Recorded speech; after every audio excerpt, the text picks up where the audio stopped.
welcome back to my channel and welcome to another video.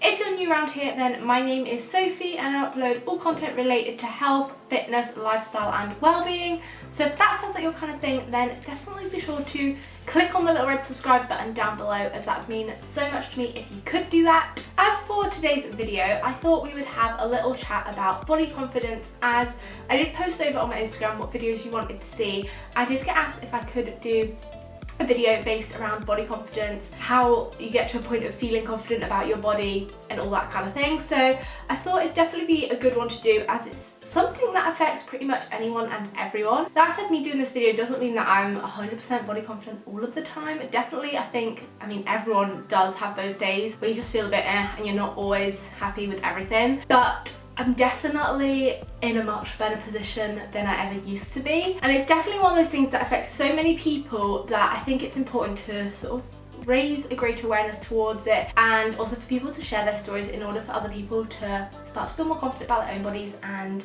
yeah, just get people feeling good about themselves. So one of the questions I did get asked was if I've always felt body confident, and if not, then what have I done to sort of get there? I'd say I've definitely not always felt body confident. Probably when I was about 15, 16 was a point when I started to want to lose a bit of weight and change the way I looked a bit, and that's really when my eating disorder then stemmed. If you haven't seen my eating disorder recovery video, then I highly recommend you check that out to get a bit more backstory about me. But I'd say that's when that sort of started to stem, because it became a bit more of an obsession, and then I sort of started to develop an unhealthy relationship with my body and with food. And then it's only through sort of recovery from that where I've started to really grow in my confidence and my body confidence as well. Of course, as a kid and when I was younger, I didn't really care what my body was like, because which kid does? But it was more in those later sort of mid to late teen years when I started to pay more attention to it.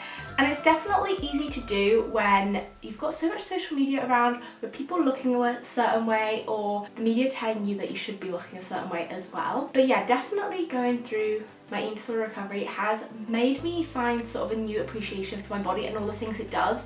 And rather than just treating it as something to look a certain way, I find that it's made my awareness so much greater of all the things it actually does for you and how your body functions. Particularly when I was in a state where my body just wasn't functioning as it should, it made me appreciate all the things that it normally does on a day-to-day basis, which most people just wouldn't even think about. From things just such as digesting your food properly and getting you moving, the amazing strength your actual body can have, and just the everyday processes that your body does and keeps you alive. It's just amazing. And I think when you start to focus on those things and appreciate sort of what's going on inside, then you start to feel more confident on the outside, because you realise your body doesn't need to look a certain way, and as long as it's functioning healthily and happily, I think that's the most important thing. Then that means that your body's in a good place and it's as it should be, because if things start to go a bit wrong or things aren't functioning properly, that's when you need to think about changing things, and maybe something in your body isn't right. When you have everything working as it should be and everything just happens smoothly, then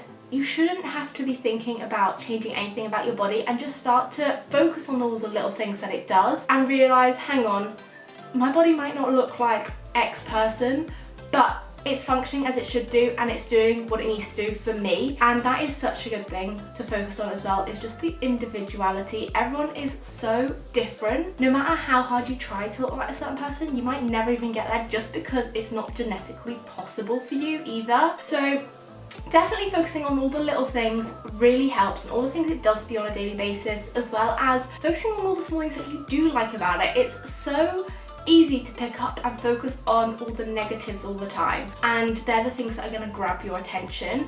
But if you start paying more attention to the little positive things and the things that you actually really like, it will really help to transition your mindset and give you a greater positive view as well. Also, another thing that helps is definitely clearing your social media feeds of anyone who makes you feel negative about your body in a certain way, or if you're using certain sort of fitness accounts or whatever for aspiring to reach a certain body type, it may not be right for your body. So clear off anyone who's sort of an unrealistic goal of where you want your body to be, because that's just not going to help. If it's not actually ever possible to achieve that physically for you, then no matter what you do and how hard you try, you're just not going to get that, and it'll make you feel worse. You'll feel like you failed. So just clear your account of anyone who's realistically not your body type and stop comparing yourself to them. And that way you can just fill your feed with people who do have similar body types to you, who look similar to you, and who are similar in terms of your likes and your personality, and you can aspire to be like them more, rather than just filling it up with all these unrealistic beliefs and thoughts and goals and aspirations. And really just clearing out your social media. It's crazy how much we do consume on a day-to-day basis and how much it can really affect your mood and affect your thought patterns. Really just spending that time to clear through your social media, looking at different accounts, thinking, does this account have a positive influence on me?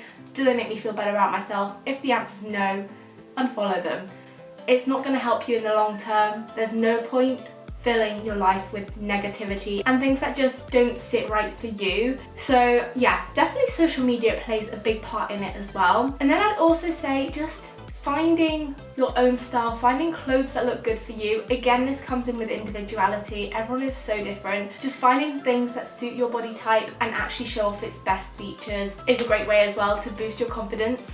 And it can make such difference when you put on a bit of makeup, put on the right kind of outfit. It can already just instantly boost your confidence. So definitely finding things that just suit your body type and make you feel good about yourself, because once you start to feel good from the inside, you'll really start to push the confidence on the outside. And also another thing is, even if you don't always feel confident, just show that confidence, because the statement of fake it till you make it can be so true, because even if you don't feel it initially, when you start reinforcing that confidence all the time, your mind will start to believe it and you'll actually genuinely start to feel confident over a long period of time. So at first just practice acting confident. A lot of people who may come across as these super confident people deep down may really not feel like that, but you wouldn't know just because they're constantly acting confident. So if you try to put on that confidence act as well, after you've done that for such a while, it will actually be genuine and you will be that confident person. So 100% just fake it till you make it and you will start to actually feel better about yourself. So I guess the main kind of takeaways from this video are: focus on what your body does for you every day. Look at all the things that it does on a day-to-day basis that you wouldn't even normally take note of. Definitely going to the gym and seeing the amount of strength that can be achieved in your body and building muscle mass has really helped me in that aspect as well, because I'm like, wow, I can actually do this. My body is doing this for me. That can be such a game changer. Also, clear your social media of anything negative, any negative influences, as you don't want them impacting your day-to-day life. Find clothes and outfits that make you feel confident and make you look good and suit you and your body type. Also make sure that you focus on all the positives and things that you do like about your body instead of the things that you don't like and just the things that you physically just can't change about yourself. And last of all, bring on that confidence act, because the more you act confident, the more you'll actually feel it and the more it will actually start to show genuinely, and it will no longer be an act. I hope you have found this little sort of body confidence chat hopefully inspiring to some sort of extent, or found it motivating, or got you thinking a bit about some of the things that you can do to really help start shifting your mindset to more positive thoughts. If you have enjoyed this video, then smash a big thumbs up. If you'd like to see more sort of chatty videos like this, I do like to do sort of these little kind of advice videos, these little segments of advice or about a particular topic, then let me know down below in the comments and what other topics you would like me to cover. Also be sure to follow me over on my Instagram, as often for topic based videos like this I'll ask over there if you have any questions or particular things you want me to cover. So definitely look out over there for future videos where you can get involved. And also, if you have enjoyed this, be sure to click on the little red subscribe button down below, as that means so much to me if you could do that. Also, thank you to those of you who are a returning subscriber. I really appreciate it. It's amazing when you keep coming back. And also be sure to tap on that notifications bell so that you're notified whenever I upload. And I'll be sure to see you very soon with a brand new video. Bye!